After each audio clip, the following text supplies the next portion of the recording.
Hola, muy buenos días. Mi nombre es Jaime Alfonso Fajardo.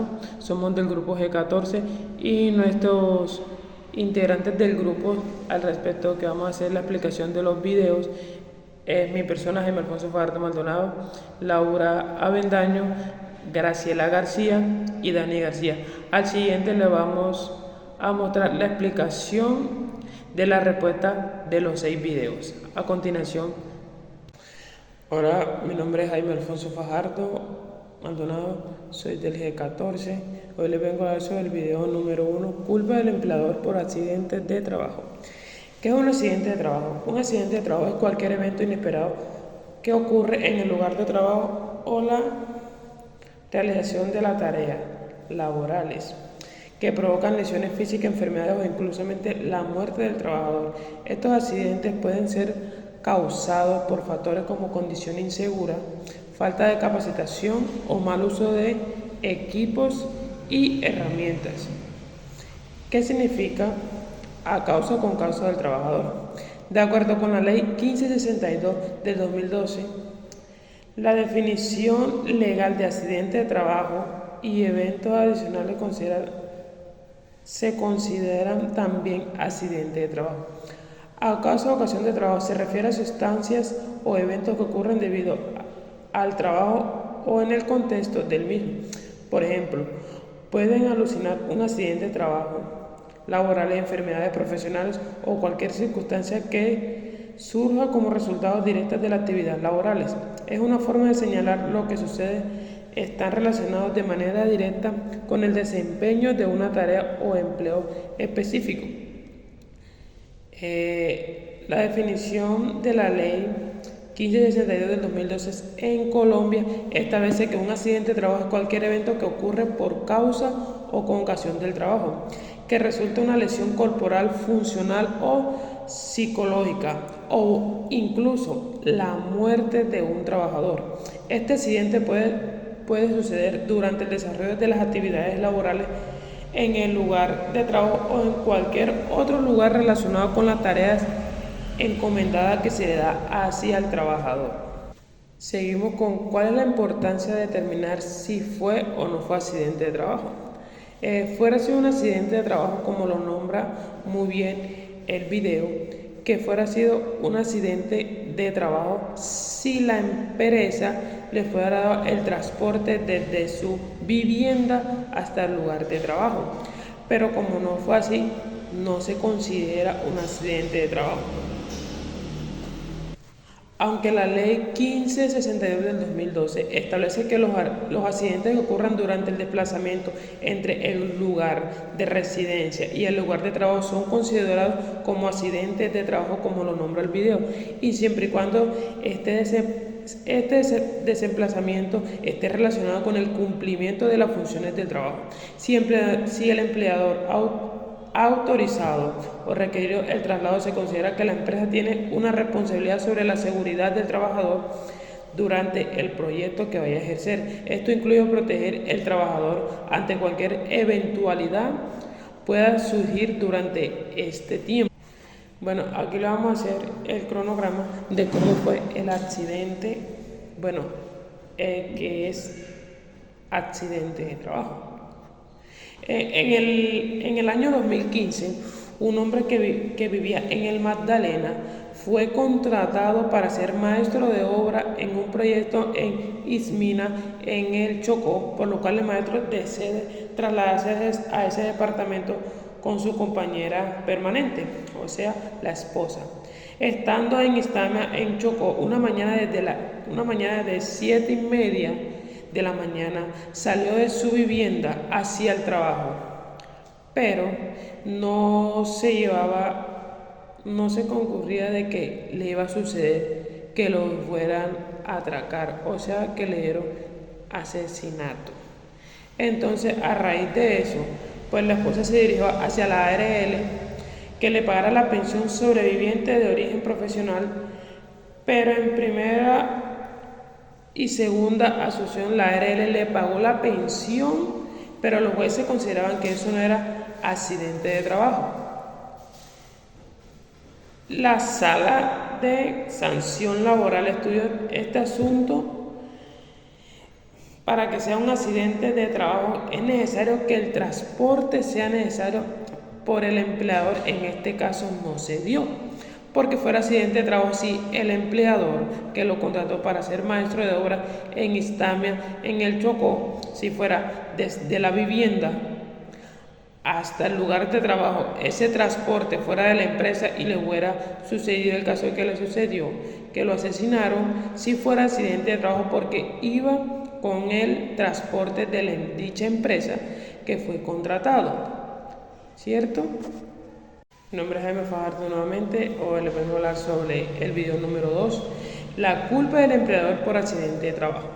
Primera pregunta, ¿el cotero desempeñaba en forma exclusiva las labores para las que fue contratado con la empresa?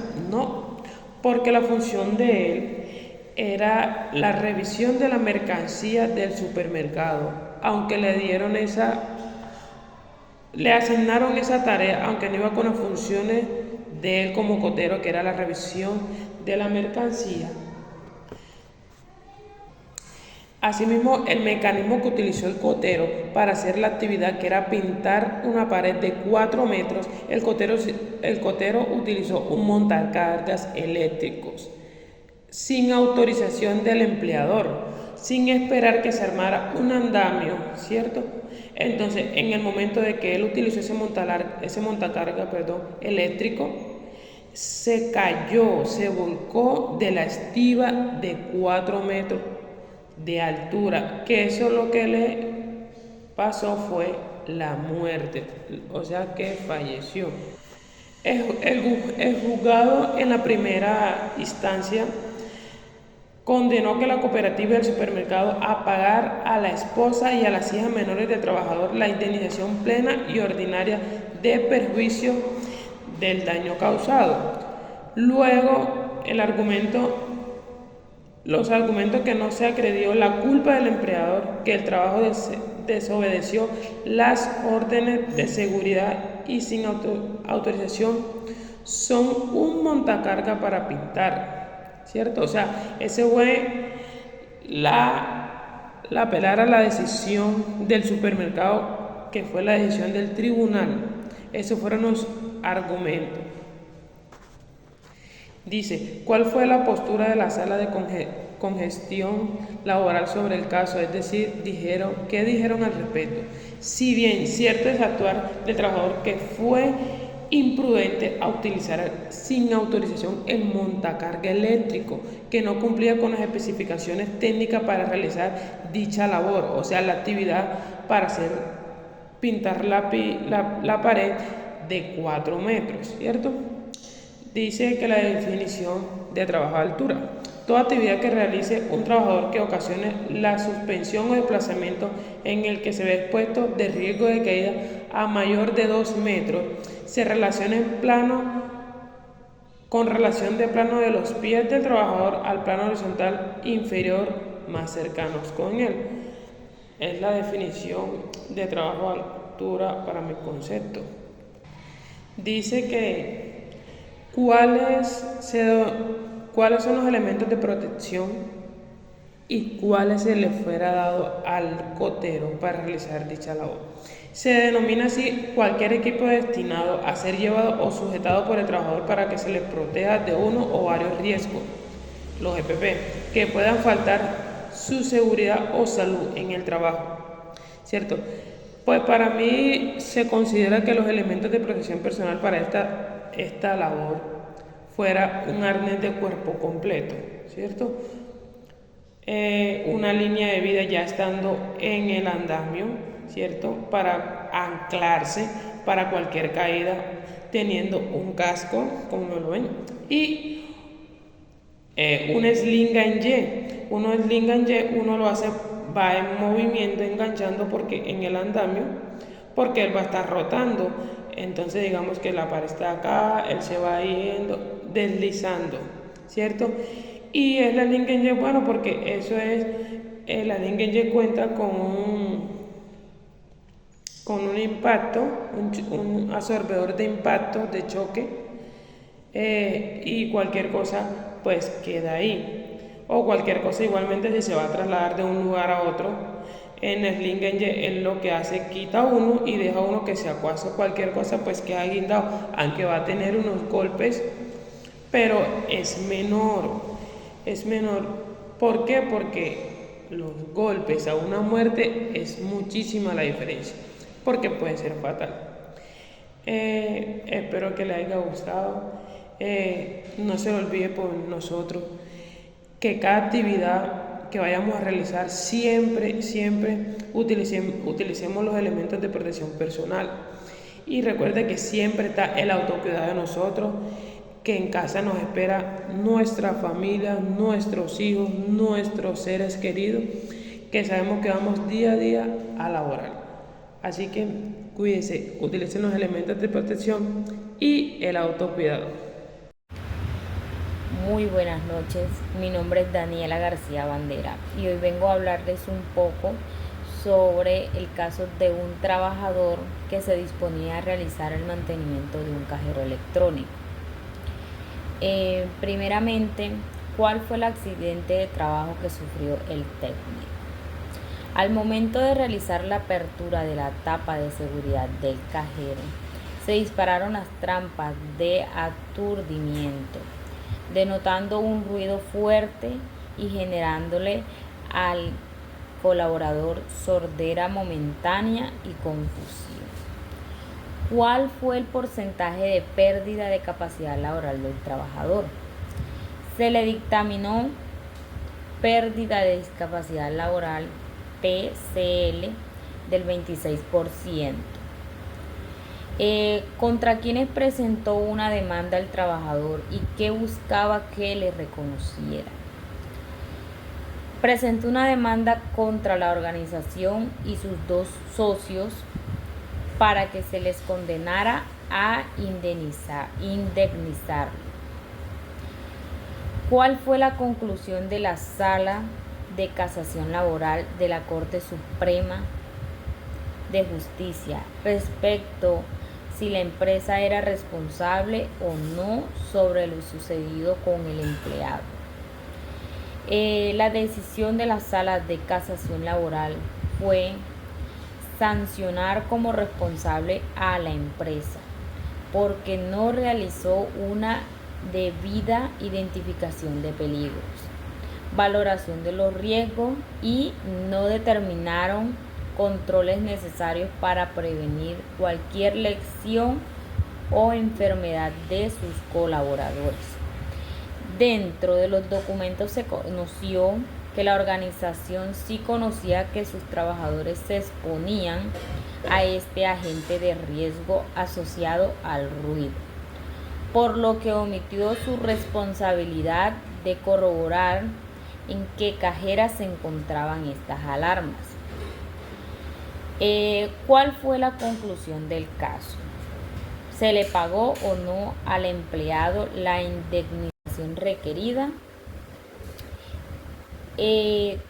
Toda empresa debe realizar una debida indemnización de peligros, evaluación y valoración de riesgo y determinación de controles. Por ende, el no realizarlo conlleva a perjuicios legales. Si se le pagó al colaborador por los perjuicios sufridos, debido a que la organización tuvo una negligencia frente a la gestión del riesgo. ¿Qué es el riesgo? El riesgo es la materialización del riesgo. En este caso, riesgo fue sordera momentánea por la exposición a la detonación de ruido, generando por alarma de aturdimiento.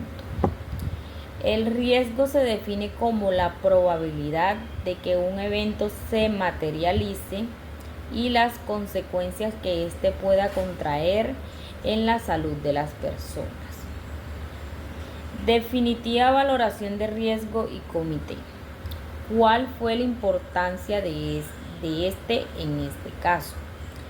Según la GTC 45 de 2022, la valoración del riesgo incluye a la evaluación de los riesgos, teniendo en cuenta la suficiencia en los controles existentes y la definición de los criterios de aceptación del riesgo.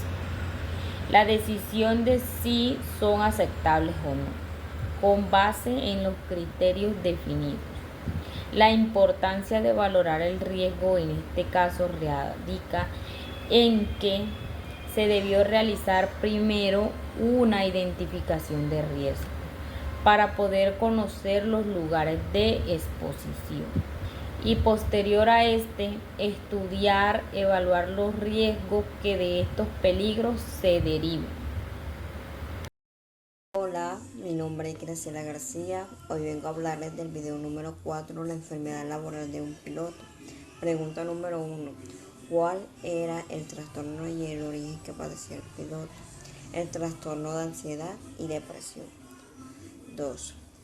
¿Cuál fue el porcentaje de pérdida de capacidad laboral del piloto? Fue un 100%, ya que lo habían llevado a perder su capacidad laboral como piloto. Tercero, ¿ante qué entidad pidió el reconocimiento de pensión de invalidez? El aviador solicitó a su ARL el reconocimiento de la pensión de invalidez. 4. ¿Cuál fue la decisión en primera y segunda instancia del caso? Los jueces consideraron a la aseguradora a pagar al piloto de pensión de invalidez. Quinto, la Junta Especial de Calificación de Aviadores. La Junta Especial de Aviadores es la encargada de evaluar la pérdida de incapacidad laboral de aviadores. 6. Finalmente, ¿le fue reconocida la pensión al piloto? Sí, porque por tanto mantuvo la decisión que le ordenó la ARL, pagarle la pensión al aviador. Video número 5. Carga laboral por extenuantes jornadas de trabajo a causa accidente que ocasionó la vida de un trabajador. Pregunta número 1. ¿Cuál era el puesto de Ricardo en la empresa y cuál era su horario? El auxiliar de perforación de una máquina para ejecutar obras civiles en Pereira. Horario sería de 7 a.m. a 12 p.m. y de 1 p.m. a 4 p.m. Pregunta número 2. ¿Qué sucedió a Ricardo a causa de que murió? Recibió un golpe en la cabeza que le costó la vida a causa de que otro operario de máquina manipuló la palanca de rotación. Tercero, ¿qué estableció la fiscalía el día que falleció Ricardo? La fiscalía estableció que los operarios el día que murió Ricardo no contaban con un certificado en el conocimiento de la maquinaria ni conocían el protocolo de seguridad. Cuarto, ¿a quiénes tenía cargo Ricardo y qué acción legal tomaron frente a lo sucedido? A su mamá y a sus hermanos, quienes iniciaron un proceso legal para exigir una indemnización por los perjuicios morales de materiales que le causaron la muerte a su ser querido. ¿A qué tipo de riesgo expuso el empleador a Ricardo y en qué consiste?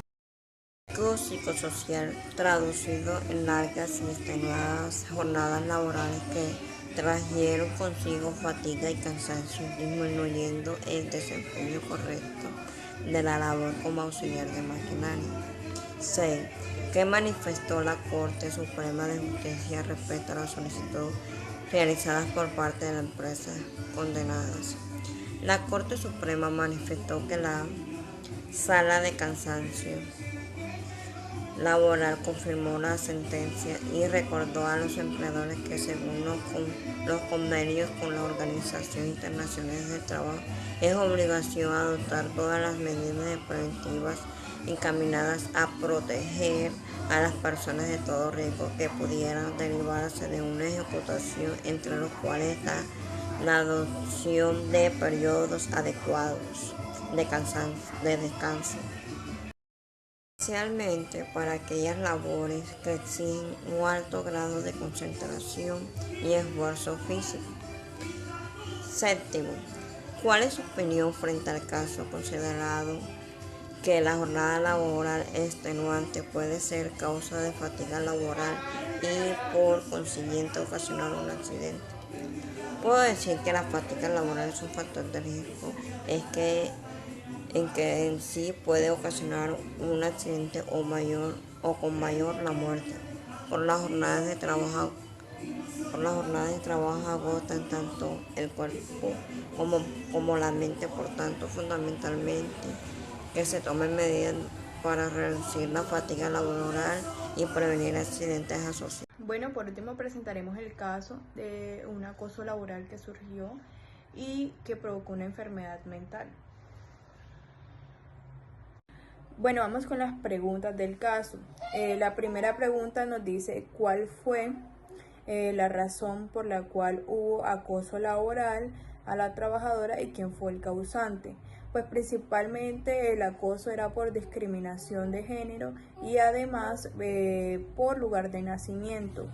El acoso laboral que sufría esta trabajadora fue por persecución laboral por parte del vicepresidente de la universidad.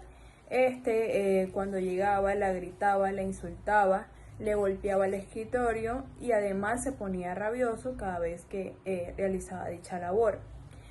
La segunda pregunta nos dice que si le renovaron el contrato, a pesar de que la universidad tenía el conocimiento de esto, no le renovaron el contrato a la muchacha. ¿Cuáles fueron las conclusiones de la Corte respecto al caso? Bueno, la Corte advierte que no se debe despedir o renovar contrato a un trabajador en estos casos, ya que pues el empleador, teniendo el conocimiento de que su trabajador presenta dicha patología y si éste aún no tiene el porcentaje de calificación de capacidad laboral, para esto es prohibido despedir a un empleado, ya que sin permiso del Ministerio del Trabajo no se puede hacer. ¿Qué menciona respecto a la salud mental? Pues todo padecimiento al ser psiquiátrico, psicológico, dejan huellas diferentes en el que hay que evaluarlo, ya sea por la parte jurídica, en dado caso si causaron daños físicos. Pues los daños a la salud mental son internos e imperecibles. Por lo tanto, se requiere que la colaboradora lo exprese para ser identificado, investigado por esta parte. Muchas gracias, eso fue todo.